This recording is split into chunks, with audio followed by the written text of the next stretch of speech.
Voilà, bonjour, bonsoir fidèles abonnés et bienvenue sur la chaîne d'Agridario, la chaîne qui vous a présenté la dernière campagne, la production de la pastèque sur 1,5 hectare.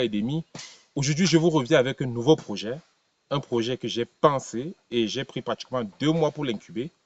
C'est d'où vous avez remarqué mon silence depuis sur la chaîne, mais je vous assure, actuellement, nous allons vous présenter quelque chose de concret, quelque chose de beau.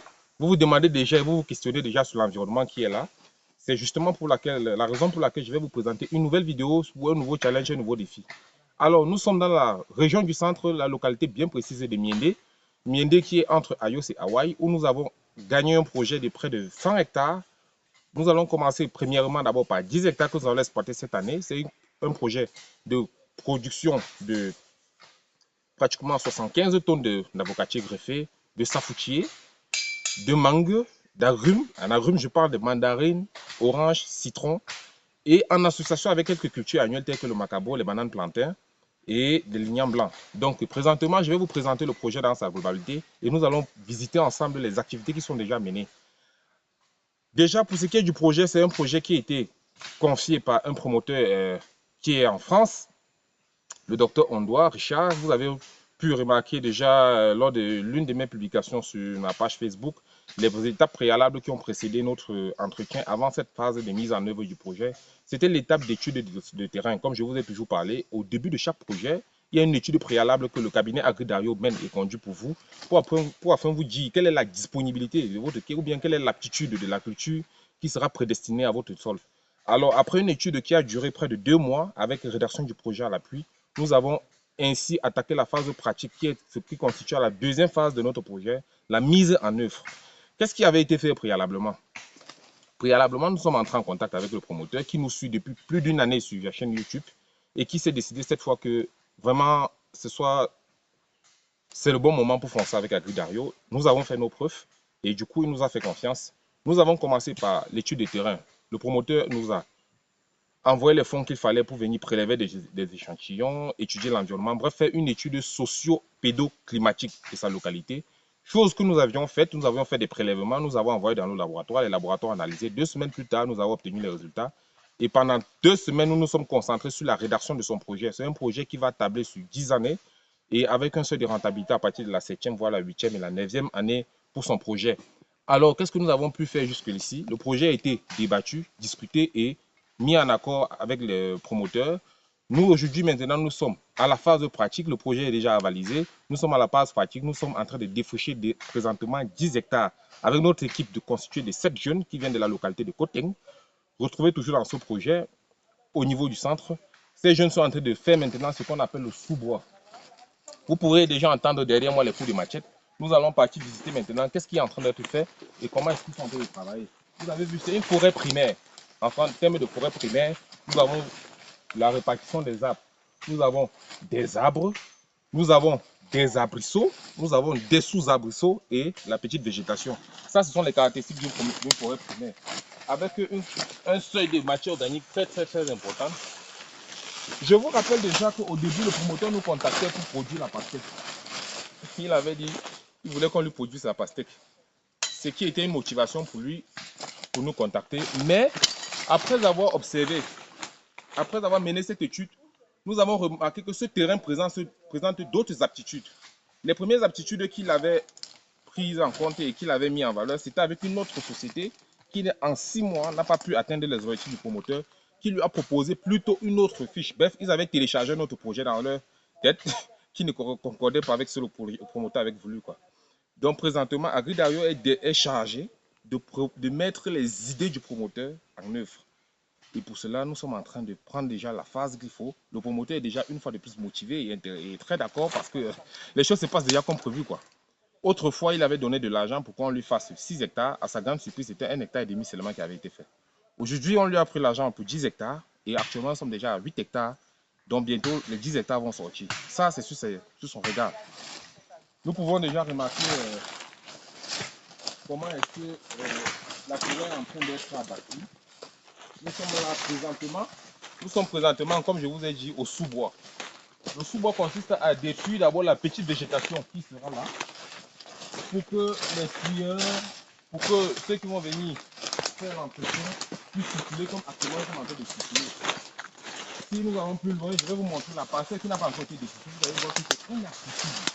Mais avec l'évolution du découpage, nous parvenons déjà à circuler dans la forêt jusqu'à faire une vidéo. Et puis après cette étape de défrichage, il y aura une prochaine équipe qui va passer pour l'abattage. Donc les défricheurs vont prendre pratiquement 2 semaines. Les abatteurs, quand ils vont partir, les abatteurs vont venir, ils vont faire leur abattage. Nous allons sélectionner les arbres qui vont permettre de monter le campement parce que nous allons construire un entrepôt, constitué d'un entrepôt, un parking, un magasin, un bureau et des chambres de couchage. Donc quand le promoteur va finir cette étape, quand nous allons finir cette étape de défrichage, nous allons attaquer avec l'abattage. Vous avez remarqué comment les arbres sont très hauts. À partir d'ici, on a l'insolation, la lumière qui entre parce que déjà nous avons ici là dégagé cet arbre aussi qui permet de faciliter l'installation. Comme il a séché là, c'est pourquoi c'est cette lumière que nous avons besoin au niveau de nos plantes pour éviter l'étiolement. L'étiolement, ça va être que vous allez voir les jeunes bananiers qui vont monter, mais c'est pourtant parce qu'ils sont en train de chercher la lumière. Donc, ce que nous allons faire simplement, c'est que nous allons à chaque fois réduire cet ombrage ici.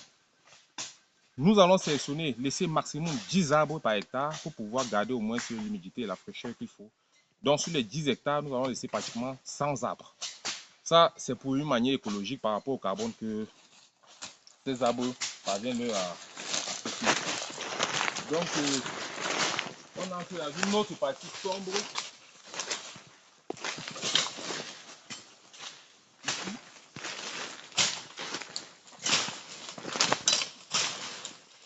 Où vous verrez les équipes qui sont toujours en train d'avancer. Nous amorçons bientôt les 8 hectares. C'est d'où toutes ces différentes opérations seront menées.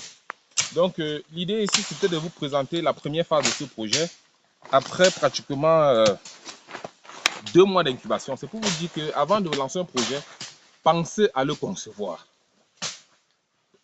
Proposer un devis, un compte d'exploitation. Parce qu'avec le compte d'exploitation, ça permet de préparer le promoteur sur les différents investissements qui seront menés au cours de la production. Et à quelle période exactement? Donc la première phase, nous avons réparti l'année en 4 mois, en 4 semestres constitués de 3 mois. Donc les opérations ou bien le plan de décaissement sera fait sur tous les 3 mois. Le promoteur sait maintenant que les 3 premiers mois, voilà les activités qui vont être menées et voilà les coûts que cela va impliquer. C'est comme ça, étape par étape, nous pourrons voir à quel niveau le projet a été buté, à quel niveau les imprévus ont intervenu et à quel niveau nous nous situons pour pouvoir savoir si le projet va être rentable dans les années telles que prévisualisé quoi. Donc fidèles abonnés, vous restez toujours sur la meilleure chaîne, c'est la chaîne YouTube où je vous parle des réalités, je vous parle des réalités sur le terrain. Je ne vous parle pas de théorie parce que j'avais avant pensé à un ancien concept qui consistait à former des gens en ligne. Je vous disais par exemple comment produire ceci, je vous expliquais, mais il y a des gens qui faisaient énormément d'erreurs parce que je reçois des appels tous les jours. Chaque fois. Alors, vraiment, Dario, j'ai suivi votre vidéo.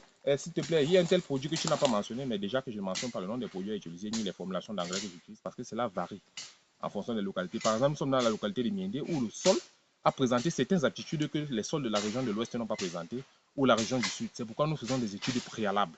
Pourquoi le sol? Nous sommes dans cette localité en zone forestière. On sait tous que les zones forestières sont caractérisées par la richesse. Mais qu'est-ce qui caractérise ces richesses? C'est la teneur en matière organique. Mais seule la matière organique ne suffit pas pour produire. Le pH de ce sol est très faible, 4,1. Donc nous avons un challenge d'abord pour relever le pH, afin que les éléments nutritifs présents dans le sol soient assimilables. Donc le premier défi que nous avons à faire, c'est de relever le pH de ce sol.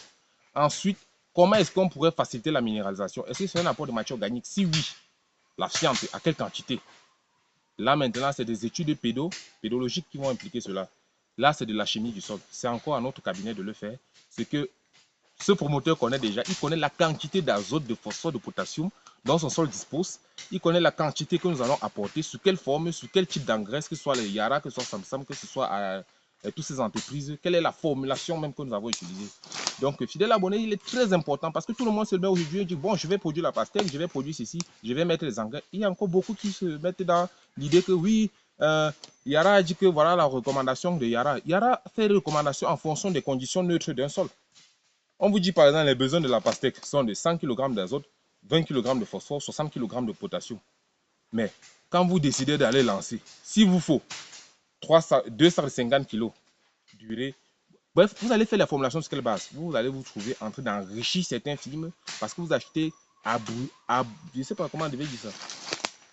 Vous achetez aboutivement les pastèques, les engrais.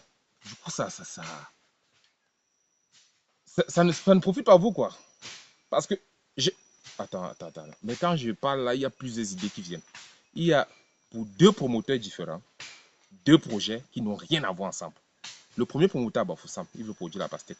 Le deuxième promoteur à Yaoundé, il veut produire la pastèque. Mais les sols ont présenté des aptitudes différentes.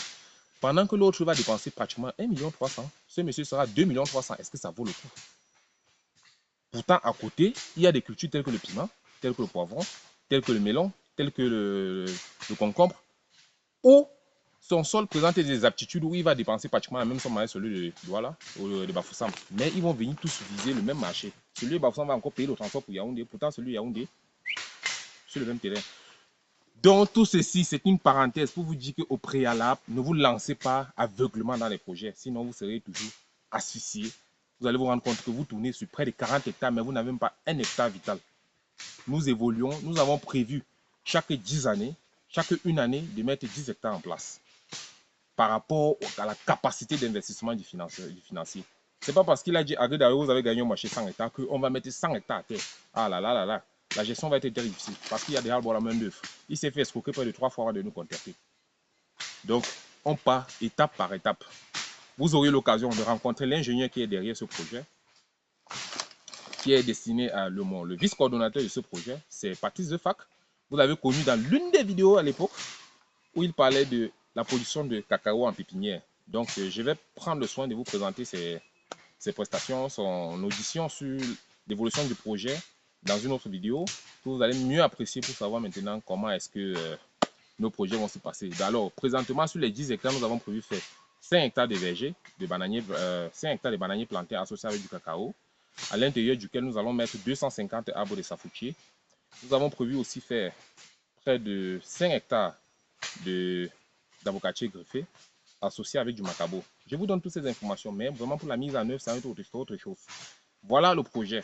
Sur 10 hectares, l'année prochaine, nous allons attaquer avec le manguier et les agrumes. Et les agrumes, on va faire le choix, soit le mandarinier, soit le citronnier, soit le limonier, ou bien quoi que ce soit.